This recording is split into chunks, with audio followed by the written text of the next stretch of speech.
Sabe uma coisa que tá em toda conversa, mas que a gente quase nunca para pra ouvir de verdade? O silêncio. Aquele espacinho sutil entre as palavras. É sobre o poder que ele esconde que a gente vai conversar hoje. Essa frase aqui, ela é perfeita para começar a nossa conversa. Pensa bem. Sabe aquele momento em que ninguém fala nada, mas, nossa, tudo é dito? É nesse espaço, cheio de significado, que a gente percebe se a conexão é real ou se tem alguma coisa errada. E olha que interessante, a psicologia estuda muito isso. Não só o que se passa dentro da cabeça de cada um, mas nesse espaço entre as pessoas. É ali que o eu e o outro eu começam a virar um nós. É no olhar, no gesto e, claro, no silêncio que a gente compartilha.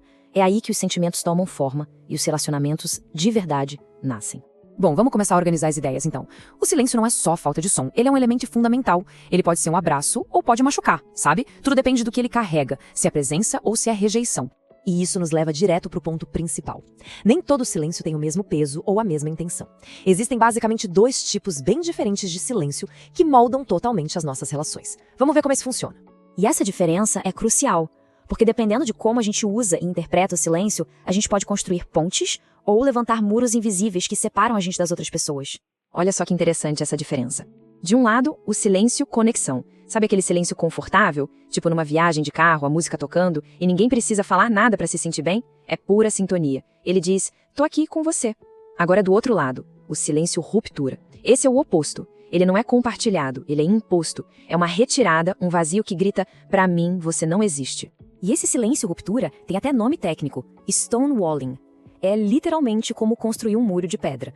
O pesquisador John Gottman, que é uma super referência no estudo de casais, aponta esse comportamento como um dos piores sinais para a saúde de uma relação.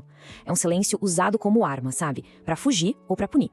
Ok, se o silêncio é tão poderoso, por que muitas vezes ele deixa a gente tão ansioso? Vamos mergulhar na psicologia por trás desse desconforto todo. Pensa naquela cena clássica. Mandou uma mensagem, a pessoa visualizou e nada. Silêncio. Esse tipo de silêncio pode criar uma tempestade na nossa cabeça, né? Mas por que isso acontece? Por que essa incerteza mexe tanto com a gente?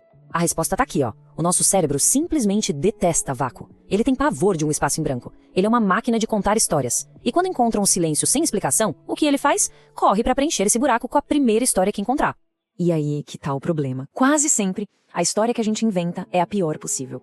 É o nosso famoso viés de negatividade entrando em ação. A gente já pensa, a pessoa tá brava comigo? O que foi que eu fiz de errado? A gente assume a culpa, imagina a rejeição, cria um filme de terror na cabeça. E esse mecanismo, que era pra nos proteger, acaba virando um sabotador das nossas relações.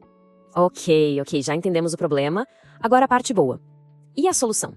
Como é que a gente transforma o silêncio de um inimigo para um aliado? Como usar o silêncio para conectar e não para afastar? Então, como a gente faz isso na prática? Esse guia aqui é ótimo. Primeiro, dê um nome para o silêncio. Se precisa de um tempo, avise. Algo tipo, olha, preciso de um tempinho para processar isso. Daqui a 1 hora a gente conversa, tá? Simples assim. Segundo, investigue com curiosidade. Em vez de chegar acusando, tente uma abordagem mais aberta. Percebi que você ficou quieto de repente, tá tudo bem? Terceiro, respeite o ritmo do outro. É super importante lembrar que cada pessoa tem seu tempo. Algumas precisam de silêncio para organizar as ideias. E por último, crie momentos de silêncio conexão. Façam isso de propósito. Uma caminhada juntos, sem precisar falar. Isso fortalece o vínculo de um jeito incrível. Pra gente ir fechando, vamos levar essa conversa para um outro nível. Saber lidar com o silêncio não é só uma técnica, sabe? É quase uma filosofia de como estar presente de verdade nos nossos relacionamentos. Então, da próxima vez que um silêncio te deixar desconfortável, antes de reagir no piloto automático, a proposta é essa. Respira fundo e faz uma pausa consciente. É um exercício simples que pode mudar o jogo todo. As perguntas são essas aqui. Primeiro, o que esse silêncio está causando em mim? Tenta identificar o sentimento. É medo? Raiva? Sensação de rejeição? Segundo, qual é a história possível por trás do silêncio da outra pessoa? E olha a palavra-chave, possível. É só um palpite, não é a verdade absoluta. Será que a pessoa está só cansada, estressada com o trabalho? E terceiro, como eu posso responder de um jeito que abra o diálogo e não que feche a porta na cara? O foco tem que ser na conexão. E tudo isso nos leva a essa mensagem central, que é muito poderosa. Talvez o grande desafio nos relacionamentos não seja preencher cada segundo com palavras, mas sim habitar o silêncio com presença. Estar ali de verdade escutando até o que não foi dito. Então o ponto principal é este. O silêncio não é o contrário da comunicação. Ele é comunicação. Aprender a ouvir o silêncio, a entender o que ele quer dizer, essa é uma das habilidades mais profundas que a gente pode desenvolver para ter relações mais fortes e mais verdadeiras. E para terminar, fica essa reflexão para a gente levar para a vida.